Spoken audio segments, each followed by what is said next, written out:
Hey everyone, welcome at the CEO Talk of the Startup Sessions. From Startup, a co-working space in Amsterdam and in Rotterdam. At the moment we are in the city center of Amsterdam, and I have Jules van Bruggen, the CEO of Sidley, next to me. He's CEO of a babysitting platform, and we'll talk a bit more about scaling up his business.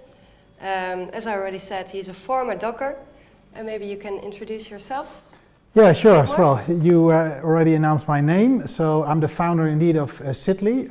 It used to be called differently. When I started this, it used to be called Oudermatch in the Netherlands, Sidley Italia in Italy, and we have a bunch of local names. But since 2.5 years back, we rebranded everything to Sidley. So I used to work as a marketing manager, global marketing manager at ING Direct, which was an internet bank. And at some point I decided to quit my job in order to pursue this adventure. And it turned out to go all well, so yeah. Yeah, because what was the main reason that you started your company and the concept of Sidley? Yeah, it actually was a personal experience that we were having. When our baby was born, we lived in Amsterdam, and it was quite a struggle to find childcare because we had to wait for basically a year in order to get access to daycare centers, and we subscribed at 6 of them. So it was a serious issue, and there was nothing online there back then. This is 2009 speaking. Where we had a solution. So what I did, I had a job back then, so I basically asked some friends that were developers to develop a very basic website where parents could connect with each other. That was the very initial idea. So the initial idea was to have parents connected with each other, for them to share a babysitter or to look after each other's kids. So that was the name Oudermatch, parent match, which basically was the meaning of the whole concept. So yeah, it was more a trial, more a hobby really. And after a year or so, we added babysitters to the platform because I noticed that was also a demand. We added childminders to the platform. And at some point we had like 5,000 users, I think, in Amsterdam or in surroundings. And once I had that, let's say, skill, which is still not a lot, but 5,000 at least allows you to see the mechanism on your platform, on your marketplace. So we saw people connecting to each other, sending messages to each other, paying. So that was actually my very MVP, and I just needed that for me to decide to quit my job, because I didn't want to just quit it and then hope for the best. I really had to. Well, I had to have something solid before I had to want to make that decision. So in 2011, I made that decision, and from then onwards, I just grew the company. So that was the initial idea.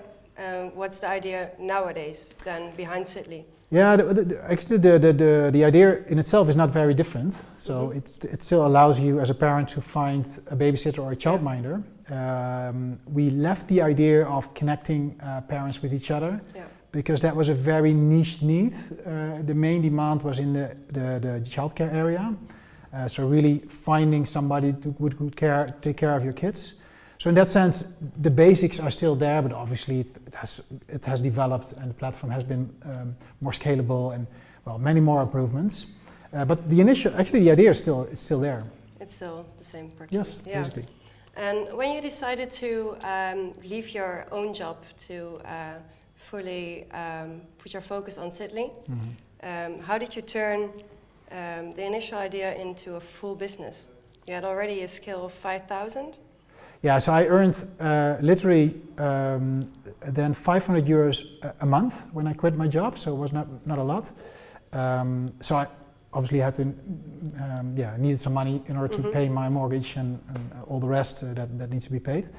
So I did that from my savings money that I had, and this allowed me, so I give myself a deadline of a year for me to prove the concept and to make from this 500 at least a couple of thousand.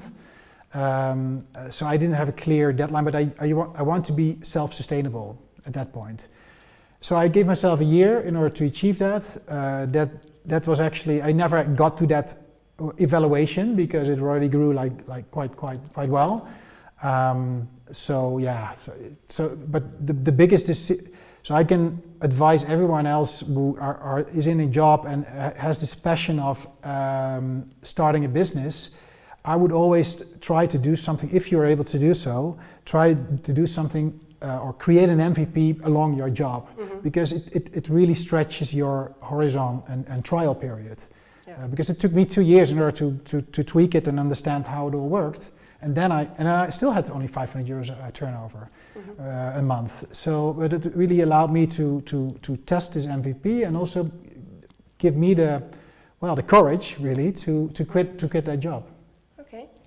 And what's your job nowadays with Sidley? It's connecting people still. Yeah. But what's your the legal structure of the company? Well, it's a BV, so it's a Dutch LTD, limited company. We have the software in a separate entity in order to protect that, so that we still have ownership. Whatever happens, that we still have the software in our ownership. So that's let's say the mother company, and then we have this other entity that is basically exploiting the business. So basically getting the revenues, but also making the costs. Yeah, and that's basically it. So we have two entities. Okay, and I don't know really the right words for this, but you're like a mediator in some sort, but you're not really the guy who sells it, right? No, well, I think you can call it a marketplace, which is nowadays quite a common thing. If you look up marketplace, you will see a whole bunch of marketplaces in various niches. But back then, when I started this, I didn't even know what a marketplace was. But now you call it a marketplace because you connect two groups, or marketplace could connect more groups of people, but we connect basically two groups of people with each other. Yeah. We don't have an active role in intermediary, so we do not intervene between those two parties, but we give access to the platform for them to reach out to each other. Okay, I think that's a pretty clear answer. Like a few years ago, you had your dreams where you wanted to go with Sidley. Yeah. Did your dreams change? Yeah, they change all the time. I think it's. I think other entrepreneurs might recognize this. At the first stage, my ambition was to get at least a free, independent life, where I didn't have to worry about my financing. But that was my ambition, to just make something cool. I had my own little business, and that was all that. That was my initial idea. Then you see your company growing, then you say, okay, let's go international. You know, why not? Let's move to the next country. Then that works out. Then okay, let's not, besides Europe, go to Latin America, and then and still I have, let's say, every time I have another horizon to go to, and that's, I think, a common thing. I will never be happy with what I have now. I'm always somehow unhappy with what I have now because I want to move forward. Yeah. And what's the B-hack for the future then at the moment?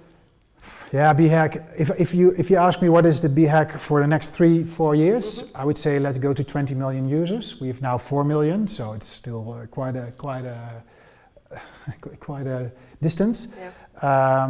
But I think we can do that. So I would really not so much, because I used to have international expansion. I want to go to so many countries. But now I changed it a little bit into number of users, and actually you should actually translate it back to number of active users actively on your platform. But I think if we can make the 20 million in the next 3 to 4 years, I would be quite satisfied. And you're already operating in 13 countries? Yes, indeed. And that's 4 million users. How many countries would be 20 million users? Well, you can't say, because we recently launched in Brazil, which has a population of 200 million or over 200 million. So we could, I think, already grow there with millions. Same for Mexico, which has a population of 140 million. So I'm not sure if the number of countries would really. Doesn't matter. No, it doesn't really tell you. It doesn't tell you anything. I mean, for instance, we're also active in Finland, which has a population of 5 million. Yeah. And that's also, in fact, the challenge for scalability, because at some point you want to make real big steps, and then countries like Finland and Denmark doesn't really allow you to scale in that sense, because they have the limitation in population. So actually we're now looking at larger populations where we can scale up easier. Yeah. And how many users are active of the 4 million? Yeah, it differs per season. September, for instance, we have around 600,000 active users. But probably, for instance, in December, when there's Christmas holidays, people don't tend to think about their childcare needs or finding a job, then it will be half of it or something. Oh, all right. Yeah. All right. Okay. So a lot of users. You have the platform, and what's the profit model? Yeah, so it's based on subscriptions, premium subscriptions. It's very much relatable to, for instance, dating. That's actually when I started this. The only reference point I had was dating, because that was the only marketplace, if you want to call it like that, where people connected with each other. For the rest, there was nothing. So that was my point of reference. So this is also how I created my business model. I want to charge people for them to be able to connect with each other, like on a dating platform. Obviously, the target group is entirely different, but the mechanism is very relatable. So you can reach out to, you can have access for free. You can see CVs from babysitters or families. Yeah. And then once you decide to reach out, you need to go into a premium membership. Yeah, you already told me that you also have connections with David from the Inner Circle. Yeah. We talked about. He was here last CEO talk, so that's. Yeah, indeed. Yeah, it's in that sense there are some commonalities. You know, we also discussed quite a few times the challenges that we face. Yeah. And then the number of users. Obviously, we are still in the COVID-19 crisis. Did it had any struggles with the? Well, in all honesty, it was quite a scary time when the lockdown started in March in Europe. We saw everything dropping back from 100% back to 10%. So all of a sudden, everything dropped. Users, new premium sign-ups, everything. So that was really scary, because I didn't know back then how long this would last, the lockdown. So yeah, we really had to do some stress management. Yeah. So we looked at the forecasting. So how much could we last? How long could we survive if this would, say, take 3 months, 6 months, 12 months? So we had some scenarios written out and calculations how long we would survive without any demand. We triggered, or we invented some new services. For instance, we thought of, well, if the babysitters can't find work for babysitting, why not have them mobilized for doing groceries for elderly? So that's something we initiated. We had a business service, Sidley at Work, something we never really thought of. So we had a lot of, basically on the one hand, we made a calculation how long would we survive if we would not get anything. In the meantime, we also try to create some alternative services for us to basically, get your income and find needs somewhere else. But luckily, this downward trend stopped once the lockdowns finished, and then we saw the opposite effect, where people finally were allowed to go out, wanted to go out, want to go to work, back to work, but they needed childcare. So then we, in June, July, we saw a huge demand, June especially, a huge demand in requests, both from a job perspective as well as from the family perspective. Most people got fired during this crisis, not just in the Netherlands, because Netherlands I think is quite fine, but if you look at Latin America or South Europe, it was quite intense for those people because nobody could find any job anymore. So we had a huge demand on people that were looking for alternative jobs, babysitting jobs, and as well the demand for childcare. So, and we're still in that phase of that there's a huge demand. in these very insecure times, especially in Latin America, for instance Mexico or Spain, where we have now parents are really are quite nervous about whether schools will remain open. So they're already looking for backup plans for once the children needs to go, have their schools from home again. So yeah, in that sense, initially it was quite stressful, but then all of a sudden we saw the opposite happening, and we're still in that opposite upward trend. And you didn't use any of the alternatives? So yes, we did. Yeah, definitely we did. But in all honesty, because those, for instance, finding people for your groceries is not really relevant now anymore. Yeah. It used to be, not so much in the Netherlands. We also saw quite a difference between the adaptiveness of this service in Northern Europe versus South Europe and Latin America, where in Northern Europe this didn't really pick up. No. Nobody was looking for, I don't know why, maybe it's more individualistic, I don't know. But in Latin America, it was a huge demand. We created a real need in the market, where basically it really eased our drop, because we all of a sudden had, instead of people looking for childcare, there were people looking for grocery services. But now also in Latin America, that's all over now, so we stopped that service for now. Okay, all right. And then where do you base the admission fee on for Sidley? Yeah, I use a few variables. So one is obviously the competitive pricing. So if you look at competitors in the market, if there are competitors, then look at competitors. Also look at local purchasing indices. So what are people used to pay for alternative services, so utilities, or there's this website where basically gives you a benchmark of how services are priced in a certain country. So because I want to understand what people are used to pay. Yeah. In order for us to define, what is an acceptable price. Now, for instance, in Brazil, we have a price range between 5 and up to 7 euros per month. And in the Netherlands, for instance, between 9 and 15 euros a month. So it's half, pretty much. And it makes kind of sense, because obviously here we also have a higher purchasing power.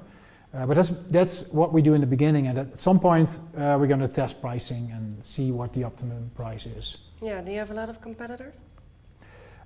It's a very fragmented market. So in the Netherlands, I think we have quite a few competitors, local competitors, so not so much international, but people or companies that operate, for instance, mainly in Amsterdam or in the big cities in the Netherlands, but they don't let's say outside the big cities. So that's like say, yes, we compete in Amsterdam, but we don't in a province, place, a village or something. But international competitors we hardly have. There's one, I think, international competitor, a US competitor, that is kind of a competitor, but not really, because they're still very focused on their home market, US, and the second market, Germany, where we're not active. So in that sense, it's not a very strong competitor. But yeah, it very much depends on the country. In fact, it's also the way we select countries to roll out to. We don't up till now, I released, or I qualified a country to be attractive to go to based on competitiveness. Now, obviously, the Netherlands was the first country, and back then we didn't have any competitor because we were the first. But if I would have to decide again, would I go? If I now had to launch a startup in this niche, I would never go to the Netherlands anymore. No, no, it's far crowded. It's a crowded place now, and we are. I think we're still market leader, but it's you still have to share your pie with multiple others. Where if you have the opportunity to go to a market where there's none, why not go there? And how do you manage to be the market leader still? And it's you need to just be the best in your niche. So it's you need to be good at your marketing, top marketing skills. You need to be very good in your UX. You need to never stop your product development. Always think in the next step. So what are the trends in the market? How do we move towards that trend? It sounds a bit vague, but it's always it's basically always look. As I said in the beginning, never be satisfied. You always need to look for the next step to take in all areas. In your team, which is very important. your product development, in your marketing. It's basically a very ongoing process, and Yeah. and in that sense, you need to be the best at all aspects. It really sounds if it's all went so successful the last few years. But what was the biggest bottleneck or the biggest fuck up in the past few years? Yeah, well, fuck up sounds maybe something that I would have done differently if I could do it over, but that's not the case. We also failed in a few countries. Yeah. But actually, I embrace failure in that sense because it also learns you what to do, what not to do in the next phase. So, for instance, my second country was Germany. So I was in the Netherlands. I went to Germany. It was still all on my own and a few developers, and it failed because I had competitors of, I don't know, they were funded with tens of millions of euros. They had teams of 200 people in Berlin, and that was me, thinking I would be able to beat them, which was obviously complete naive. But it did learn me to understand the dynamics in a market, because I looked at, when I launched into this market, I looked at, okay, what are the marketing costs if I would do this campaign? Oh, they're quite okay. What are the number of competitors that we have? A bunch of 3, 4, but they look quite bad. I thought, I think I can handle it. Yeah. Now, obviously, that decision was in itself very naive because I didn't have the funding in order to really make a difference there. So yes, Germany was a fuck up, and then I went to Poland, which was another fuck up, and then we went to Turkey, which was also a fuck up. So those 3 countries we failed, or it's not really failing. We just pulled out. And that was in itself a process, a learning skill, because in Germany I really had troubles with pulling out. And that's also a mental thing. You've done so much that at some point you just want to achieve, you want to be successful, and it took me a year for me to decide to pull out. Then there was Poland. It was not in that order, but then we went to Italy, was a success, Spain a success. Then we went to Poland. I already saw the early indicators, this is not going to be the winner. Yeah. And in 5 months, I decided to pull out. Then there was Turkey, I don't know when exactly, a couple of years back. And I pulled out in, I think, a month, in 4 weeks, we pulled out. So we immediately saw, okay, this is not going to be it. Yeah. Pull out, we're not going to burn our money here, we're just going to try the next country. So fuck up, not really, because it also allowed me to have more educated opinions to make in following countries. So the most important lesson you've learned doing so was you have to do more research in the market or something. Yeah, it's research. It's also you need to do research, but you need to know what to research. And once you make a mistake, next time, okay, I should check that mistake. What were the dynamics behind that mistake? Yeah. So obviously we still do researches when we move to the next country, but we also take those, let's say, variables around that mistake into account. Okay. So for instance, in Turkey, Turkey has no competition. So brilliant. We had no marketing. The marketing spend was extremely low. Facebook's usage was quite high. Everything. All the dots were, all the checkboxes were in green. But what I didn't know, what I did not take into account in Turkey is that the online savviness is rather low. So many people didn't even have an email address. So they start filling in their mobile phone number, which our system could not cope with. No. So, and they didn't have a clue what we were about. They thought we were some kind of employment agency. Oh, okay. So those kind of things you need to take into account when selecting the next country, which I never had considered before. No, I can understand that. And a total different topic I actually want to talk about is how do you select the babysitters? The thing is that we don't select babysitters, the parents do, and that's also a very important proposition that we have. So we want to make sure that you as a parent have at least 100 babysitters to choose from within a kilometer radius, Yeah. and I think we can promise that. So it's not for us to decide who's your perfect babysitter. It's for them to decide. Yeah. Now, obviously, we do have some checks in our process to see if the babysitter is appropriate or if everything is okay. That's a thing that we have, but we do not have. Let's say we don't promise any screening, or we don't do any offline interviews, because that's simply not doable. We have now 6,000 registrations a day, 6,000 babysitters a day. Yeah, how can you possibly manage that? So that's impossible. So I think it's very important for us to be clear on what you are and what you're not. Yeah. We're not an agency. We're not let's say a nanny agency. No, we're a marketplace that allows you to select hundreds of babysitters in your area.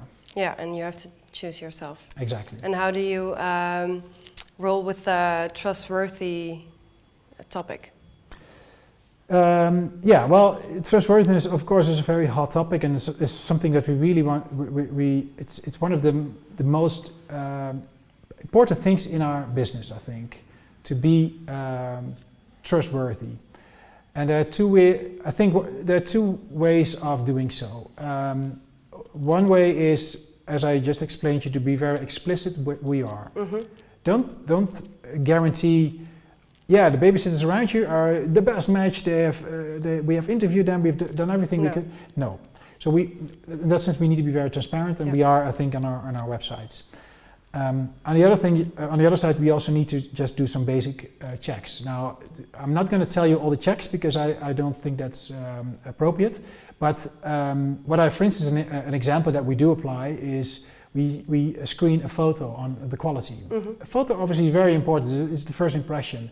Now, what we used to have as a problem is that a lot of babysitters, especially young babysitters, use Snapchat filters or Instagram filters on their faces. Really? Yeah, it's totally stupid. You know, why would you do that? But apparently, clearly didn't know. Okay. Which looks kind of unprofessional. You know, it also expresses to us as a platform. So we applied a screening that gave them advice. What kind of photos should you show? Yeah. So and that's basically an example of a way of making a scalable, apply a scalable way of screening or validation, if you like, without doing a full face-to-face screening.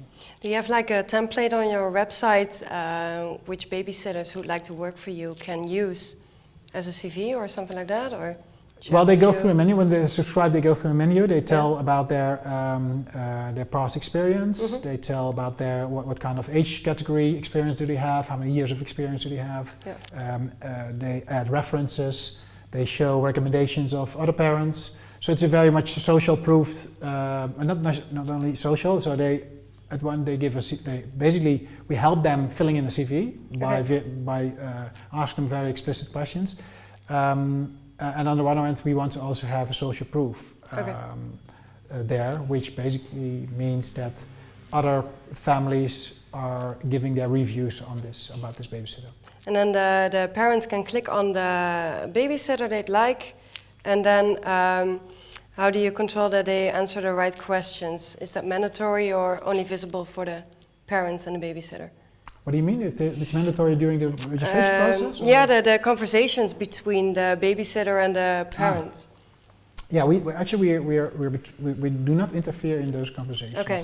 So we do not facilitate that conversation. It's up to the parents to start a conversation, or the babysitter to start a conversation, and then it's them who either have a match or not. So we do not really actively intervene. I'm not saying we will never do that. I can imagine that we give some, for instance, future developments. We give some suggestions how you should, position yourself to a parent. But at this point, it's really a platform that basically allows you to send messages and reply messages. And the parents and the babysitters are coming to you, or what is the best acquisition platform or channel for you guys? Yeah, we have multiple channels, so social media, search, a lot of referrals as well. So I think it's also a general learning. I think any entrepreneur should apply that you should never rely on just one single channel. Always try to make sure that you are, let's say, you're spreading your dependencies, because what if, for instance, Google search determines you to be whatever, not very relevant anymore, and drops you to the next page, then it might finish your company if you're really relying on Google search, for instance. So yeah, I always try to diversify the marketing channels as much as we can. And that's because your target group is on all channels? Yeah, well, yeah, of course. Instagram, Facebook. Instagram is mainly a good channel for babysitters. Facebook mainly for parents. It changes now, because the parents who are now 30s are also on Instagram. But it's a funny change, because 5 years back all parents were on Facebook. Now they tend to be also on Instagram. Snapchat, for instance, is a channel that we're using. So there are a bunch of channels that Snapchat is clearly a channel for young babysitters, mainly teenagers. Yeah, so it differs a little bit. Do you have any specific tips or tricks for our viewers? Yeah, well, if it comes to marketing, I would say try to always have in the back of your mind scalability. So don't try to, okay, at the beginning I had this, I learned it myself. Maybe that's tip number one. Learn it yourself. Okay. Never rely on agency. So all the agencies that might listen in, they might not like what I'm saying, but never rely on an agency if it's your core business. If it's something, let's say, secondary or, but then, fine. But if it's your core business, you should learn it yourself, or you should have somebody in the team who's one of your co-founders who has those skills. So that's number one. And then once you have applied, and once you go international, and once you really gain skill, I think you need to make sure that you automate your marketing in order to scale it. Because there's no way for you to be able to manage, in our case, for instance, 13 countries or whatever ambition you might have, by doing the same as you did in the beginning. Yeah. So we have tools in place to do that. That allows you to scale, for instance, social media, or but also the structure that we have in Google search is very much built for scale. So, and it takes time. It really takes some preparation to do that. How you do this, it's almost mathematics. You need to really create a structure that allows you to do this 10 times, 100 times, 1,000 times without applying as much work as that factor. Yeah, you already mentioned that you should have somebody in your team for that. How many team members do you have at the moment? I think 32 now. 32. It's always a bit tricky question, because it also depends who you count as a team member, and I count everyone who is a team member, and also I hope to treat them as such. So we have a lot of freelancers, but we also have employed people, and I don't really make that distinguish. For instance, we have a lot of people outside the Netherlands working for us on a remote basis. Because of legal reasons, very often it's part-time and freelance. But I do also. They're already working for us for years. It's not like a one-off job that we have asked them to do. And here in Amsterdam, for instance, we have an office with 6 people. Now, well, during Corona time it's obviously less. In Rotterdam we have a few people. We have in Ukraine a few developers based. In Latin America. So what I try to do in every country where we go to, that we have at least one representative. Okay. Not that this does not mean that they need to live there. Okay. For instance, our Brazilian marketing manager lives in Vancouver. Yeah, but I don't care. I mean, why would I bother where she would live? Remote, and by coincidence, we have now also launched in Canada, so she will also be responsible for Canada. But that's just simple coincidence. But it's so. I hire, based on the locality, so where are people based. I think it would be very much of a struggle if I had to find 30 nationalities here in Amsterdam. I might be able to do so, but it doesn't mean that I'm able to hire the best people. Yeah. And now I can really hire, I think, the best people in the country, in the countries themselves. And do you have then any tips and tricks also for managing a team that remotely as you have?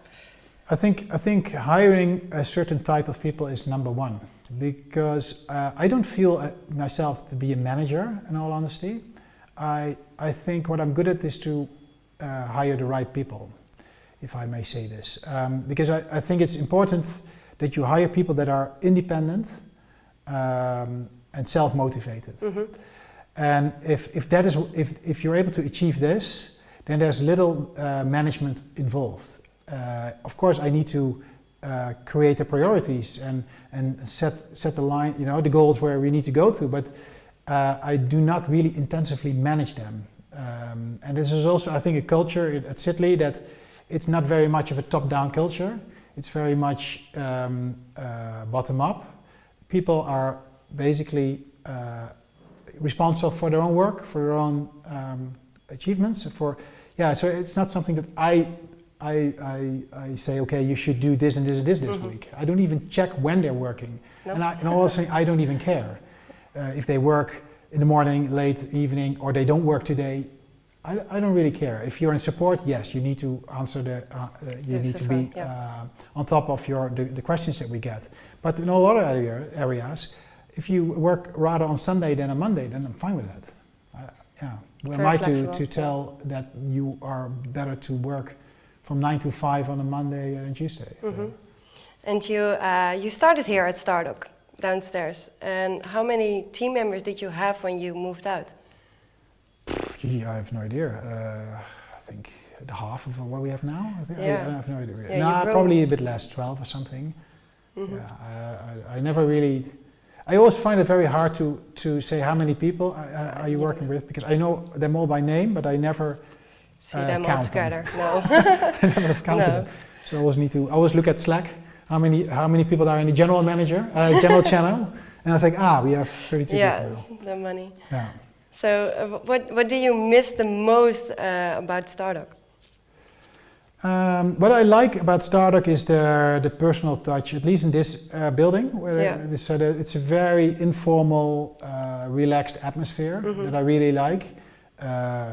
People know each other, they chat, they have drinks. I think it's really, I really like that laid-back culture.